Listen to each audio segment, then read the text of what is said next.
If you haven't joined us before, this live stream is all about finding fulfillment after the age of 60. As we approach the crossroads of our 60th birthday and beyond, we begin to appreciate our hidden power as older women. It's exciting to know that we have more choices than ever. Many of us begin to recognize the emergence of that re-emergence of that wild woman that was part of all of us at one time, but it's been suppressed over the years and also hidden. Our true self is about to unfold again with opportunities and possibilities as we navigate changes and transitions, along with the commitment to be true to ourselves, find our true selves, and live life on our own terms. So today I'd like to introduce Audrey, who is the author of Becoming of Age, which is published in 2022. Her book is all about exploring women's experiences in the third stage of life, that period that starts around the age of 60. A transformative experience for Audrey was when she was making a transition to becoming a writer, and she began with her decision to chronicle her journey training for the New York City Marathon in 2014. Be ready to connect to your younger self who believed you could do and be anything.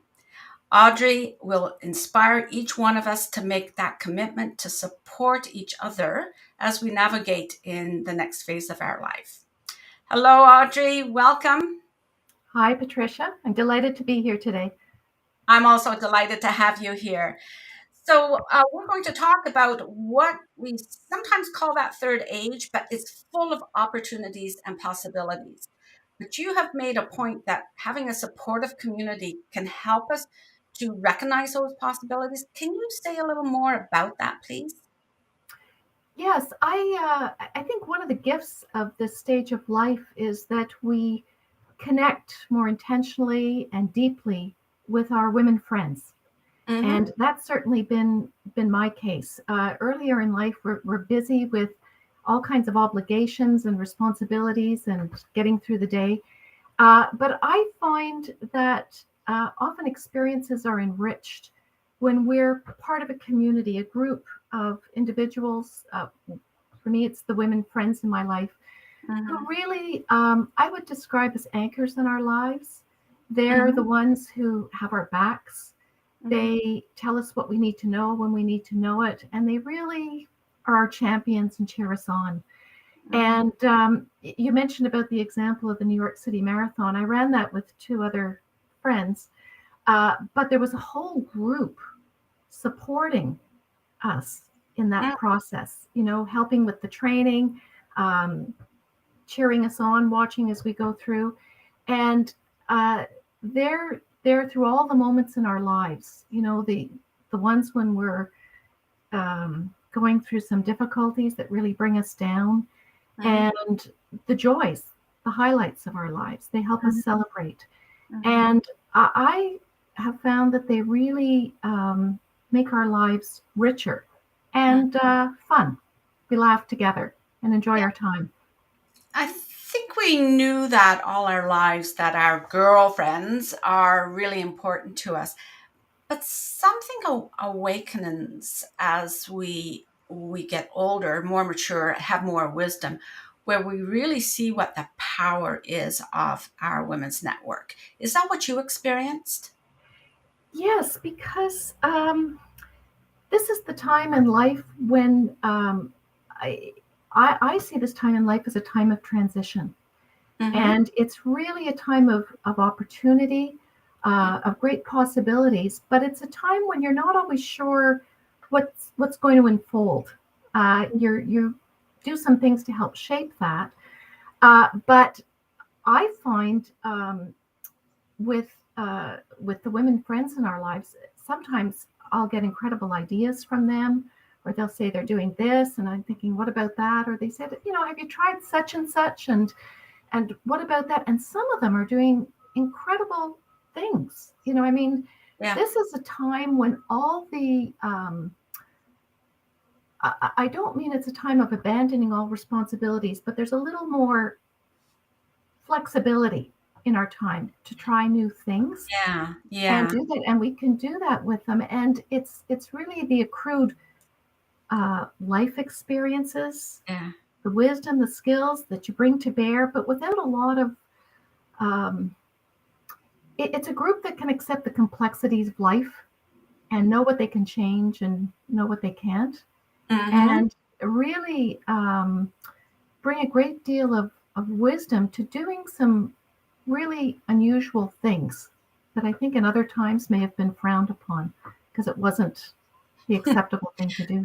So we're a little more aware of things that have distracted us in the past, and one of them is it's these distractions have sort of taken away that magic of that wild woman spirit, right? Our true self. Yeah, And you've spoken about the fact that that can reemerge in later life. And you've also mentioned that it's very powerful. It's our very powerful self. So I blog quite often about our best self, but I yes. love how you phrase it as being our most powerful self. Can you share a little more of your wisdom around that? Uh, the powerful self to me is really rooted in who we really are, our true self. Mm-hmm. And it's what we bring to the moment, to each encounter. It's living out those dreams Mm-hmm. that we may have, Mm-hmm. and it's really uh, when I talk about the wisdom and the knowledge and the life experience, it really underscores a tremendous capacity to change things that we want to change, Mm-hmm. and to do the kinds of things that are really important to us, not to be insensitive or at the expense of others, but No. to really maybe look at things in a different way than Mm-hmm. than society normally does, Mm-hmm. and really just cut to the chase and make some of those changes or live some of those dreams that you want to do. Mm-hmm. And so, uh, for example, deciding to run this marathon at age 60 was, you know, there were a couple of people that said, like, why would you do that? Like, are you sure you should be doing that? Um, and yet it's a belief in going forward to do those things, um, and being able to live with however it works out. It's a commitment to try. Yeah. Isn't it interesting how you had the response, should you be doing that at the age of 60? So those are the kinds of messages that did hold us or inhibit us when we were younger. And those were the distracting conversations that we had with other people. So, what is it about, say, that trigger of 60 or coming up to 60? Because some of our audience's age is from 45 and up. And I like to encourage them to think about what fulfillment is going to look like. What do you think it is about that trigger of 60 where you say, there's nothing I shouldn't do. Like if it's going to serve my best self, then I'm going to look into it. I'm going to explore it. So can you, I know I asked a couple Yeah, of questions there, but hopefully it's helped you to think about how to respond to that question about what is it around the age of 60 that all of a sudden we say, hey, like, I don't have to listen to all that. yeah, I know. And my response is, why not? There's often a realization that if you're going to do something, you better do it now. Yeah. There isn't 50 years ahead, Yeah. and it just, why waste time? If you want to do it, do it. Mhm. Sometimes there's moments in our lives that really bring that home. So I had, um, it had been an experience a number of years before. You get the call and uh, the doctor says, "Oh, that test we did, that thing looks suspicious. We better follow that up." And I remember thinking, oh, life didn't feel fun. And is this how I want to be living my life? And so sometimes we have experiences that move us to a different place. and think, no, the way I'm living my life right now is not the way I want it to be. And it's okay. It's not that it's bad or, um, not pleasant, but, I want to take a risk. I want to do something new. And sometimes getting, sometimes news we don't want to hear is a reminder to do that. Mhm. But I think it's also this life stage, and you get the messages through things like ageism uh, that aren't always welcome. But I think it's often a recognition that uh, there aren't decades of years to just do nothing that doesn't matter. If you're going to do it now. Yeah, Do yeah, it all, now. And if you get the chance to do something more and yeah, do it again, yeah. then do that. Hmm, hmm, hmm. Well, many people with whom I work, they're concerned about the runway getting shorter. That's one of their fears. They describe it in that way, that yes, Yeah. no longer do we have those years ahead, that amount of years ahead of us, those are behind us. And so there is a reflection about what have we done with those years behind us. And they're afraid they're going to run out of time. So to your point, if you get an opportunity to do it now, explore what you can do, even if it gets to the point where maybe you can't do everything that you thought you could.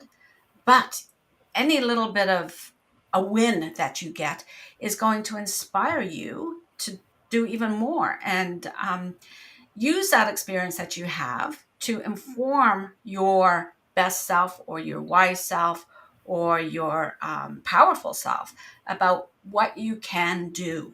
Because when we were little, that's we thought we could do anything, right? The Yes, we did. restrictions started to come in, and But also just tagging on to that, I think we become less fussed about the good opinions of others, mhm, and just we have uh, we're not as fussed about doing what's expected. Just if we have dreams, we want to do those yeah. and really live those out, even if they seem wacky and wild. Well, that's the wild part, right? Okay, so Yes. in navigating life changes and transitions, you talked about making the commitment to your true self and living life on your own terms. So I think you've talked a little bit about that in the last few minutes. Is there anything else that you would add to that? I know you've got a story that's coming up in a moment when we talk about moment that matters, but is there something else that you want to say about um, deciding to make some of those transitions and being committed to it for yourself? I think it's part of being true to yourself and living life on your own terms and um, really trying to pay attention to those thoughts and ideas that come to us and living them out. Hmm. um, and really that wild spirit is the one that takes us in a certain direction or says not to go in that direction. So for example, I had someone ask me a few years back, if you could do anything, what would you do? And I said, oh, I would live in New York City. And she said, well, why don't you? And I said, well, there's a lot of good reasons why I can't live in New York City for a while. But you know what? I sort of kept it in the parking lot of my brain and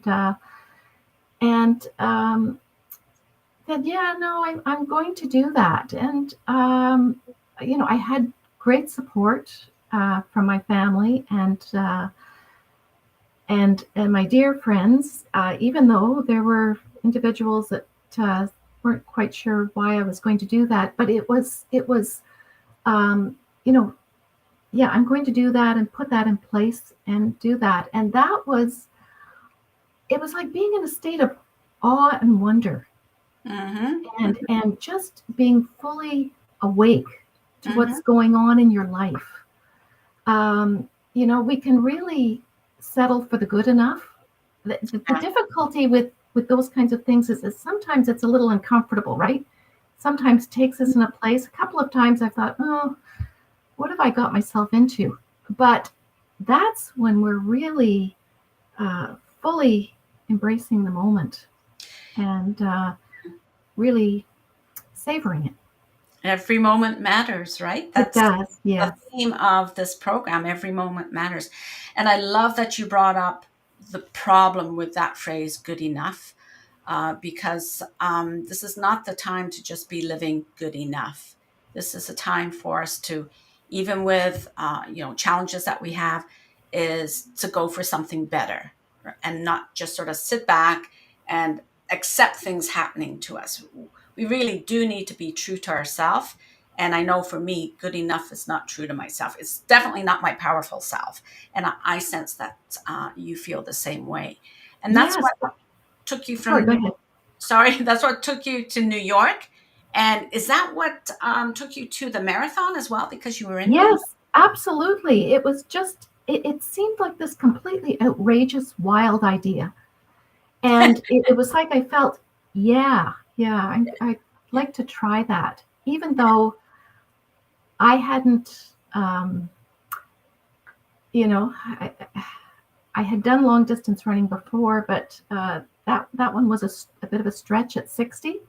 But no regrets, and that's what you do. You take those leaps into the unknown, and and just. I think that the difficulty is that if I hadn't done that, I would have been sorry I didn't try. So, and so it was, you get this feeling of exhilaration of doing that and kind of going to a new place, new territory. And that was a good experience for me. I am sure that people would want to be in touch with you to explore even more about that powerful self and being true to yourself and living on your own terms. How can the audience reach you? Well, yes, and if they're interested in getting a copy of the book, I'm happy to make that available. The best way to get in touch with me is contacting me at becomingofage98@gmail.com. Okay. Yeah. And that information will be in the notes when this goes, like it's live now, but it will be in the notes when it replays. So I invite people to take a look at that. Also, I will be providing other contact information as well, but becomingofage98@gmail.com is the best way to contact Audrey at the moment. So I thank you very much. Like fulfillment is something that we can be awesome at any age. And I think running a marathon is being awesome. So I asked my audience, what would that look like for you? What would you like to do if you didn't have that internal voice saying, should you really be doing that? So thank you to my audience and to Audrey's followers. Please join me each week as I interview women like Audrey and other thought leaders about finding fulfillment and joy.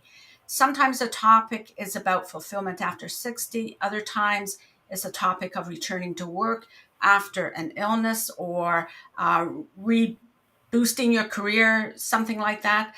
As demonstrated by our conversation today, it will always be inspiring. And it's our ability to share, especially as women of this age, to share and receive wisdom from one another is crucial to our overall well-being. If you're interested in being a guest, no matter what your age is or no matter what gender, everyone's welcome. If you have a point of view on this topic or perspective on well-being, please reach out to me. Visit my website at patriciamuir.com and read the Encore weekly blog at patriciamuir.com/blog and subscribe to my newsletter. Sunday mornings are for that extreme self-care, Hundreds of women sit with their favorite beverage to read my latest insights on fulfillment in life and work. And actually, Audrey's book will go onto my reading list, and you can learn more about Audrey's views in the newsletter that follows this Sunday. I often refer to the insights, like Audrey's insights, because her wisdom is critical to maintaining wellness and purpose in our life and work. Thank you for joining us this week, and we'll see you again next week. Thank you.